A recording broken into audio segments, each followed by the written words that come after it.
Hello aspirant, एक बार आप सबका फिर से स्वागत है आपके अपने channel nursing officer from Shri classes पर। और मैं आज का अपना दोस्त मुकेश परियार आप सबका स्वागत करता हूं।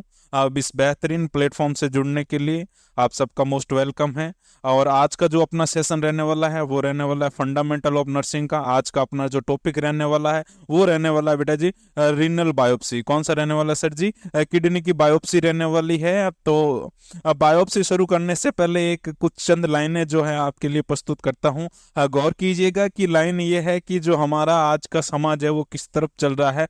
क्या चल रही है बातें कि अभी आपने नई नई ग्रेजुएशन कंप्लीट करी है, या फिर ग्रेजुएट होने को आपको एक साल भर हो आया है और अभी आप जो है एग्जाम दे रहे हो। तो हमारे समाज के लोग कई सारी बातें करते हैं, पता ही है आपको। तो चंद लाइनें सुनिएगा कि सबके अपने तर्क हैं, सबके अपने तर्क हैं, सबके अपने तथ्य। क्या बोला कि कवि ने बोला कि सबके अपने तथ्य हैं, सबके अपने तर्क। सफल हुए तो तारीफ है, वरना मेहनत व्यर्थ। अगर सफल हो गई तो तारीफ है, वरना मेहनत व्यर्थ जाती है। बट व्यर्थ नहीं जाएगी। हाँ, अगर आपने सही ढंग से प्रिपरेशन करी तो कई सारे एग्जाम जो है अभी अपने इस नेक्स्ट ईयर के अंदर होने वाले हैं। SGPG है, RRB है। बेस्ट ऑफ लक है RRB के लिए, तो बहुत शानदार पेपर रहने वाला है और बहुत अच्छी पोस्टों पर भी है और अच्छा पेपर भी आता है और बहुत बड़ा डिपार्टमेंट है। इसके अंदर जॉब लगी तो फिर मजे ही मजे है ना। RRB है, उसके बाद में SGPJ, एम्स, CHO का भी आ रखा है, राजस्थान का NHM CHO भी आ रखा है।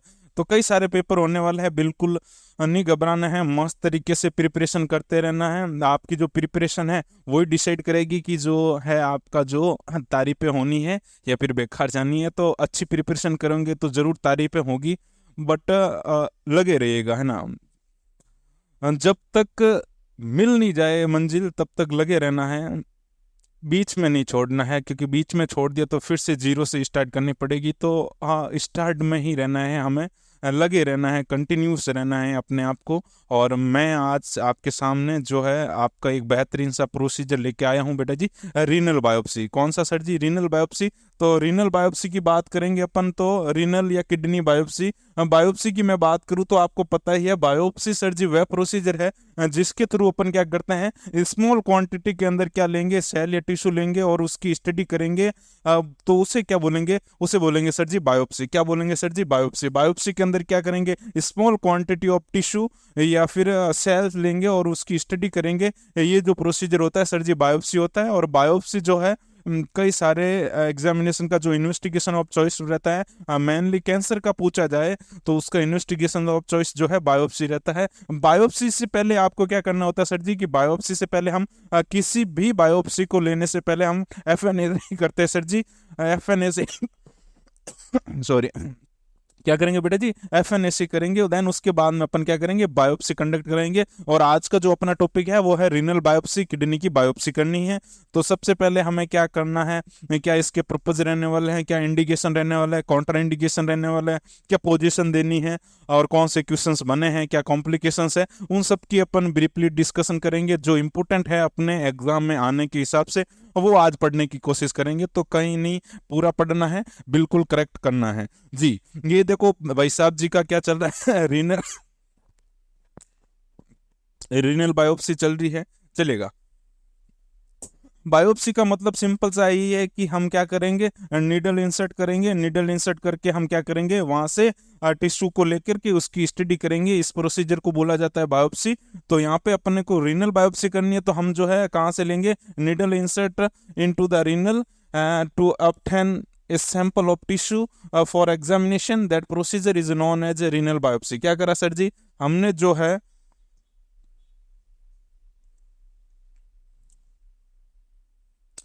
जो है किडनी से क्या करा? टिश्यू ऑप्टेन करा है थ्रू द नीडल इंसर्ट करके। और किसके लिए? एग्जामिनेशन के लिए, टिश्यू एग्जामिनेशन के लिए। इस प्रोसीजर को बोला जाता है रीनल बायोप्सी।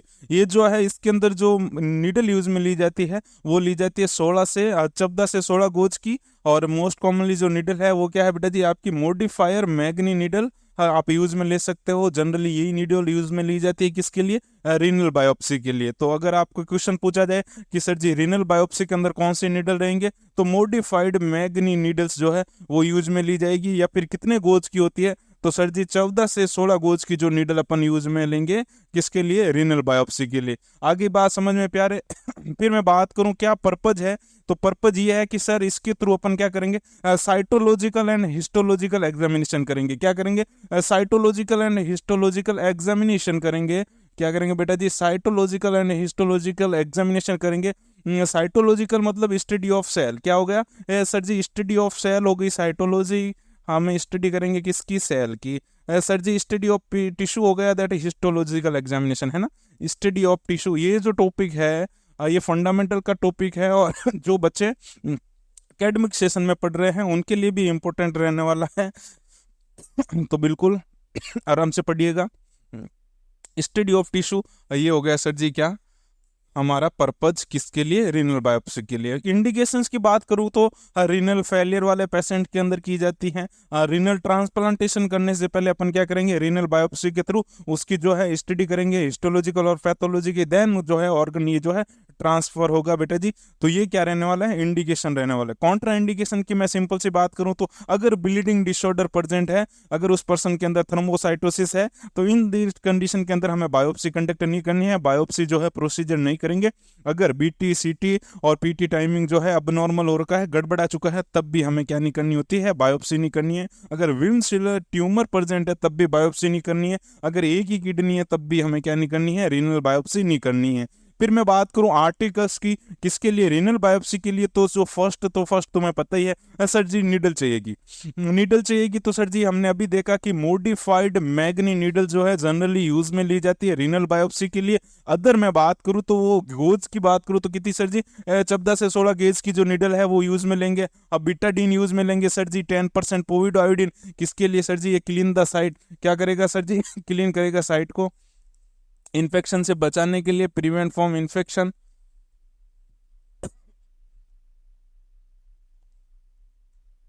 एनेस्थेसिया यूज करेंगे 2% जाइलोकाइन जेली। बायोप्सी कंटेनर यूज में करेंगे जिसके अंदर जो बायोप्सी सैंपल है अपन इसके अंदर रखेंगे बेटा जी, इसके अंदर डालेंगे अपन बायोप्सी सेंटर। और जो प्रिजर्वेटिव एजेंट है वो क्या रहने वाला है, 10% फॉर्मलिन।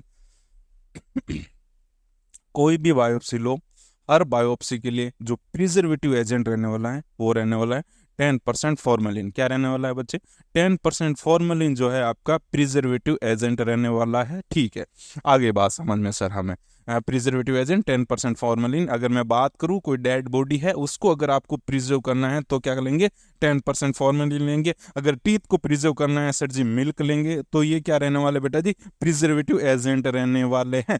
ठीक है प्यारे, नेक्स्ट चलते हैं। निडल इंसरेशन साइट की बात करूं कि निडल जो है आपकी वो कहाँ इंसर्ट करेंगे प्रोसीजर के अंदर। तो निडल जो इंसरेशन साइट रहने वाली है वो रहने वाली है 11th रिब से लेकर के L2 वर्टिब्रा के बीच में अपन क्या करेंगे, निडल को इंसर्ट करेंगे। आगे बात समझ में प्यारे, क्या करेंगे सर जी, 11th रिब्स से लेकर के L2 वर्टिब्रा, ये जो रहेगी हमारी साइट ऑफ निडल रहेगी। ये क्वेश्चन पूछा हुआ था एम्स के अंदर, नो सेट के अंदर पूछा हुआ क्वेश्चन है, ये एम्स के अंदर पूछा हुआ क्वेश्चन है। रीनल बायोप्सी करनी है हमें, जो है वहां पे निडल इंसर्ट करने की जो साइट है वो कौन सी रहने वाली है, पूछा हुआ क्वेश्चन है। तो सर हमें याद रखनी पड़ेगी। हाँ जी बेटा जी याद रखनी पड़ेगी, याद नहीं रखोगे तो फिर कैसे होगा, है नहीं तो लोग फिर कहेंगे तेरी मेहनत व्यर्थ है नहीं। ठीक है, फिर बात करूं मैं प्रोसीजर की, तो प्रोसीजर की बात करें तो प्री प्रोसीजर नर्सेज का रोल आपको पता ही है। नर्सेज का pre procedure role, first of all identification right patient, then check the consent, then जो है वाइटल मॉनिटरिंग, देन जो है हमें प्रिकॉशंस, और फिर हमें बिटाडीन लगाना है, क्लीनिंग करनी है साइट को, देन जो है प्रोसीजर स्टार्ट करना है। तो ये क्या रहता है, प्री प्रोसीजर जो है नर्सेज के रूल रहते हैं। क्या करना है, सबसे पहले वाइटल पैरामीटर को चेक करना है, देन क्या करना है बेटा जी, बेस लाइन कोगुलेशन स्टडीज करनी है। मैंने बोला था BT, bleeding time, prothrombin timing, clotting timing, ये सारे देखने हैं। अगर ये अब नॉर्मल है तो हमें जो है बायोप्सी नहीं करनी है। आगे प्यारे समझ में, इन्फॉर्म कंसेंट जो है वो चेक करना है। एनपीओ रखना है कितने तक बेटा जी, 6 आवर तक बिफोर प्रोसीजर। ये जो रहेगी क्या इसके आपके बिफोर प्रोसीजर बात करूँ तो। और ये देखो, ये जो देंगे अपन पोजीशन देगी, क्या पोजीशन दी है सर जी, सुपाइन पोजीशन दी है। आगे बात करते हैं देखिए पोजीशन की, तो मैं बात करूँ पोजीशन की तो सॉरी हमने पोजीशन कौन सी दी बेटा जी, ये प्रोन पोजीशन दी है, सुपाइनी सौर इजी, कौन सी पोजीशन दी बेटा जी, प्रोन पोजीशन दी है पेशेंट को। और साइड कौन सी थी सर जी, 11th रिप्स से लेकर के L2 वर्टिब्रा तक ये साइट रहने वाली है ना। तो हमने क्या करा, पेशेंट को प्रोन पोजीशन दी है, ये देख लीजिए, ये प्रोन पोजीशन के अंदर है बेटा जी पेशेंट। और ये आपके जो है क्या, अल्ट्रासाउंड प्रोब लगा हुआ है, और इसकी प्रेजेंस में हम अल्ट्रासाउंड की सहायता से क्या कर रहे हैं, बायोप्सी इंसर्ट कर रहे हैं थ्रू द स्किन। इसीलिए ये भी कैसा प्रोसीजर है, परकुटेनियस प्रोसीजर है ना। स्किन के थ्रू हमने क्या करी, ये नीडल जो है इंसर्ट करी, कहाँ बेटा जी, किडनी में। किसकी प्रेजेंस में, किसकी सहायता से, किसकी हेल्प से बेटा जी, अल्ट्रासाउंड की हेल्प से। आगे बात समझ में, प्रोन पोजीशन दे करके यही बात लिखी हुई है। हम कहाँ स्टैंड करेंगे उसके पास में, और हम जो है क्लाइंट को कौन सी पोजीशन देंगे, सर जी उसको जो है प्रोन पोजीशन देंगे। अंडर दो जो अब्डोमिनल है या फिर शोल्डर है वहां पे अपन क्या, पिलो रखेंगे। ठीक है बेटा जी, अब प्रोन पोजीशन दे दी, ओके बात है। जब आप क्या कर रहे हो, बायोप्सी सैंपल कलेक्ट कर रहे हो, उससे पहले आपको पेशेंट को इंसेक्ट करना है कि भाई साहब जी आपको क्या करना है, डीप ब्रीथ लेके होल्ड कर देना है। क्या करना है, take deep breath and hold. ये इंपॉर्टेंस है, ये क्वेश्चन पूछा गया था कि एक पर्सन है, क्या क्वेश्चन था कि एक पर्सन है जिसके अंदर आप needle biopsy sorry renal biopsy ले रहे हो, उससे पहले आप पेशेंट को क्या इंस्ट्रक्ट करोगे बिफोर प्रोसीजर। तो पेशेंट को इंस्ट्रक्शन देनी है कि सर जी आप जो है take deep breath and hold for 5 to 10 second, क्या 5 से 10 सेकेंड के लिए क्या कीजिए, आप जो है डीप ब्रीथ लीजिए और होल्ड कर दीजिए। ये क्या रहने वाला है बेटा जी, आपकी इंस्ट्रक्शन रहने वाली है पेशेंट को before inserting the needle. Needle insert करने से पहले प्रोसीजर स्टार्ट करते टाइम आपको पेशेंट को ये बात बतानी है कि सर जी आपको ऐसा करना है, ओके ठीक है। Because it prevent risk of diaphragmatic injury. ये क्या करेगा बेटा जी, जो रिस्क ऑफ डायफ्राम की इंजरी है उनके चांसेस को कम कर देगा। क्या, जब पेशेंट ने क्या करा, डीप ब्रीथ ली और 5 से 10 सेकंड के लिए होल्ड करा, और इस 5 से 10 सेकंड के अंदर ही आपको क्या करना है, निडल इंसर्ट करनी है। निडल इंसर्ट करके वहां से सैंपल कलेक्ट करना होता है। आगे बात समझ में सर जी, ठीक बिल्कुल। देन आपको क्या करना है, inserting needle under USG guideline. बिल्कुल जो है हमारी सोनोग्राफी प्रेप आपने देखा ही होगा, उसकी प्रेजेंस में उसकी सहायता से हमने क्या करा, निडल को इंसर्ट कर दिया है। हाँ जी, सैंपल कितना लेना है बात करूं मैं, तो सैंपल जो रहेगा रीनल बायोप्सी के अंदर, सैंपल रहेगा बेटा जी 0.2 से 0.5 ग्राम। कितना रहने वाला है, 0.2 से 0.5 ग्राम। इस सैंपल को क्या करना है, जब आपने कलेक्ट कर लिया सैंपल कलेक्ट करते ही सैंपल को तो इमीडिएटली लैब के लिए भेज देना है। अगर आप इसको 6 घंटे से ज्यादा देर तक रखते हैं तो फिर रेफ्रिजरेटर के अंदर स्टोर करना पड़ेगा आपको। तो जितना जल्दी हो सके क्या करो, लैब तक भेज दीजिए। लैब तक भेज दिया, और पेशेंट को क्या बेटा जी, आपको पेशेंट को जो है क्या करना है, पोस्ट प्रोसीजर उसको जो साइट देनी है, उसको जो पोजीशन देनी है, वो कौन सी देनी है बेटा जी, उसको जो पोजीशन देनी है बेटा जी, हमें सुपाइन पोजीशन देनी है। कौन सी देनी है बेटा जी, सुपाइन पोजीशन देनी है। और पिलो अप्लाई करना है अंडर पंचर साइट पर। क्या करना है हमें, है सबसे देखो post procedure vital sign parameter check करने हैं कि कहीं जो है हमने ब्लीडिंग तो नहीं करवा दी है, ज़्यादा तो एस्पिरेट नहीं कर दिया है पेशेंट के अंदर, सारे आपने मॉनिटर करना है वाइटल साइंस को। देन उसकी जो मैंने बोला कि वहां पे उसको पोजीशन कौन सी देनी है, पोजीशन देनी है स्ट्रिक्टली। पोजीशन की बात करूं, पोस्ट प्रोसीजर पोजीशन की मैं बात करूं आपको, तो पोस्ट प्रोसीजर पोजीशन रहने वाली है सुपाइन। कौन सी रहने वाली बेटा जी, सुपाइन पोजीशन रहने वाली है। साथ में पिल्लो अप्लाई करना है under the pillow apply puncture side. जहां पे हमने पंचर करा है ना उस साइड पर क्या करना है, पिल्लो अप्लाई करना है, जिससे क्या हो बेटा जी, वहां पे अच्छे से वो आपके जो है अप्लाई हो प्रेशर, और प्रेशर इंक्रीज रहेगा तो लीकेज की जो चांसेज है वो कम हो जाएंगे। आगे बात समझ में, तो हमें क्या करना है, सुपाइन पोजीशन देनी है, पिल्लो अप्लाई करना है, ठीक है। फिर जो है ये जो प्रेशर जो है कितना रखना है, मिनिमम मैं बात करूँ तो 3 घंटा तक आपको पेशेंट को स्ट्रिक्टली कहना है कि आपको 3 से 5 आवर्स तक तो जो है इसी पोजीशन के अंदर रहना है। बिल्कुल बात लिखी हुई है, place the client strictly bed rest in supine position with back roll of additional support a puncture site for 6 hour after the biopsy। कम से कम जो है 3 आवर्स, और मैक्सिमम आप 3 से ज्यादा 6 आवर्स तक तो उस पेशेंट को बोलना है कि आपको क्या करना है, सुपाइन पोजीशन के अंदर लेटे रहना है। क्या बोलना है कि भाई साहब जी आपकी बायोप्सी हो गई है, हमने प्रोसीजर कंडक्ट कर दिया है, अभी आपको जो है सुपाइन पोजीशन के अंदर रहना है कम से कम 6 घंटा तक। आगे बात समझ में? तो आफ्टर प्रोसीजर नर्सेज क्या इंस्ट्रक्शन देगी, ये देगी। बिफोर प्रोसीजर क्या था? बिफोर प्रोसीजर सर जी हमने उसको बोला था कि आप जो है, ये रहा बिफोर प्रोसीजर, अभी बोला है कि बिफोर प्रोसीजर इंस्ट्रक्ट करना है कि take deep breath and hold for 5 to 10 second after, ये जो है बतानी है पेशेंट्स को, चलेगा।